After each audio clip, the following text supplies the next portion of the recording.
Halo semua, balik lagi bersama saya Min7 Channel. Kali ini saya akan mencoba merangkum sebuah film yang berjudul OnlyFans 2022. Secara keseluruhan, film ini sangat bermakna untuk kita para pecandu media sosial alias medsos, istilah kata handphone atau HP, bahkan PC, laptop, komputer, dan lainnya yang bersifat online. Namun sebelum kita terjun ke alur pembahasannya, izinkan saya untuk menjelaskan secara singkat mengenai aplikasi OnlyFans. Karena sebelum kita menonton alur film ini, secara tidak sadar kita diharuskan untuk mengerti mengenai manfaat dan fungsi beserta cara bekerja dari aplikasi ini, sehingga kita mudah mengerti alur film ini. OnlyFans adalah aplikasi platform media sosial yang dikhususkan guna membuat konten secara live streaming dan menerima pembayaran langsung dari pengikut, penggemar, atau fans dari pengguna tersebut. OnlyFans juga memperoleh banyak pengikut karena kebijakan kontennya yang agak longgar, sehingga kebanyakan pengguna menggunakan OnlyFans untuk mengunggah konten-konten dewasa atau vulgar untuk menghasilkan selembar kertas yang bernilai rupiah. Mungkin seperti itu dulu ya, kita lanjut ke alur pembahasannya. Di awal film terlihat seorang gadis berambut panjang memakai kacamata. Ini dia, kita panggil saja Susi. Maaf ya jika di antara kalian semua yang menonton video ini memiliki nama yang sama seperti apa yang saya berikan untuk wanita ini, yaitu Susi.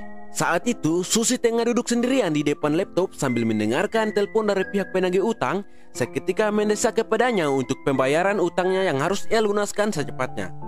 Tak pikir panjang lebar, Susi seketika membuka laptopnya dan memulai live streaming di akun OnlyFans-nya. Dan ia mengatakan jika hari ini ia baru pertama kali bergabung di situs ini untuk memulai live streamingnya. Tiba-tiba ada seseorang yang menonton live streamingnya dengan nama akun user1234. Dan Susi pun mengatakan, saya tidak tahu apa yang harus saya lakukan. Kemudian viewernya komentar menyuruh Susi untuk melepaskan kacamatanya. Setelah itu viewernya bilang, kamu punya mata yang bagus Susi. Kemudian ia langsung mengirim $10 kepada Susi. Dan berikutnya viewernya bilang, jika kamu punya lipstik merah, pakailah, saya akan memberimu $25. Dan benar saja, setelah Susi memakai lipstik merah itu, viewernya langsung mengirim $25 kepada Susi.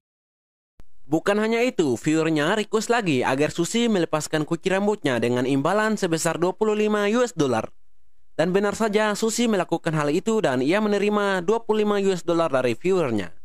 Setelah disuruh membuka kacamata, memakai lipstik merah, melepaskan kuci rambut, kini Susi diberi lagi $50 dengan syarat agar ia segera mengganti gaun yang warnanya merah. Bukan sampai di sini kawan-kawan, setelah Susi memakai gaun merahnya, ia ditawari lagi oleh viewernya, jika kamu menuruti perintahku selama 25 menit, maka saya akan memberimu uang sebesar $100. Tetapi Susi agak merasa ragu karena takutnya jika ia bakalan disuruh untuk melakukan hal-hal yang aneh-aneh. Namun saya teringat lagi dengan status Facebook yang sekarang sedang viral, yaitu 50, yang artinya di mana uang bicara dengan jumlah yang cukup tinggi, maka tubuh yang tidak tahu mandi itu akan harganya turun secara drastis. Surat keluar masuk pasal 1 ayat 30:11. Berdasarkan ayat yang baru saja saya bacakan, Susi pun langsung menyepakati permintaan tersebut. Namun dengan imbalan sebesar $1000, bukan $100 lagi ya. Panen ini Susi. Dan seketika Susi pun menyetel waktunya untuk memulai.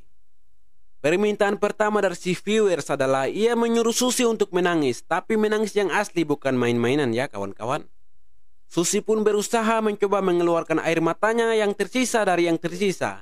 Namun hal itu tidak berhasil, sehingga Susi memutuskan untuk melakukan hal seperti ini demi meneteskan air matanya di atas $1000.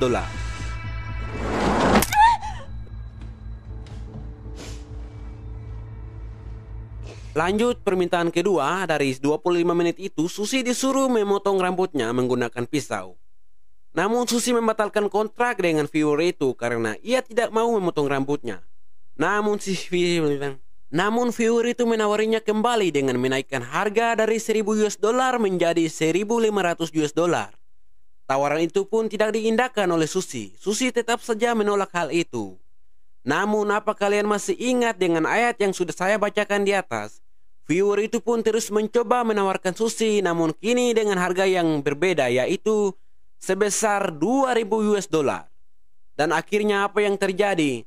Susi seketika langsung menerima tawaran tersebut. Walaupun sedikit terpaksa, namun demi 2000 US dollar, Susi pun menggunting rambutnya menggunakan pisau.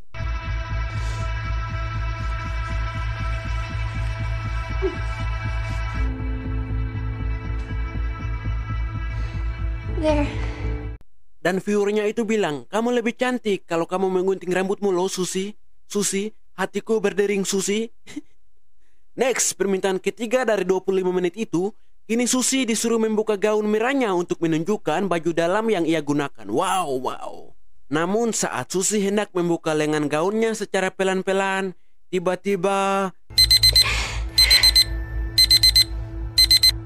alarmnya berbunyi yang menandakan bahwa waktu kontrak 25 menit telah habis. Untung Susi kau, untung kau. Si viewer langsung mengirim 2000 US dollar ke akun Susi. Selamat ya Susi. Susi. Tidak berakhir sampai di sini kawan-kawan. Si viewer menawarinya lagi dengan 5000 US dollar untuk waktu 20 menit berikutnya.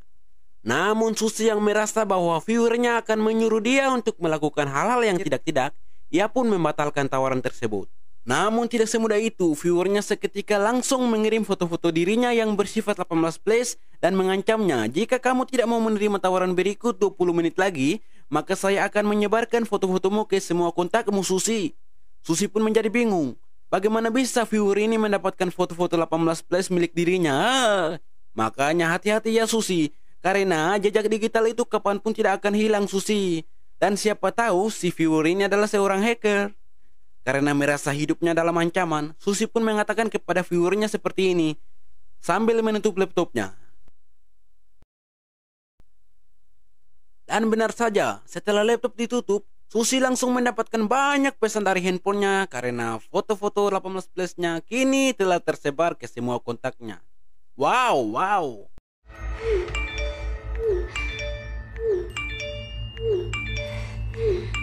Dan film pun berakhir.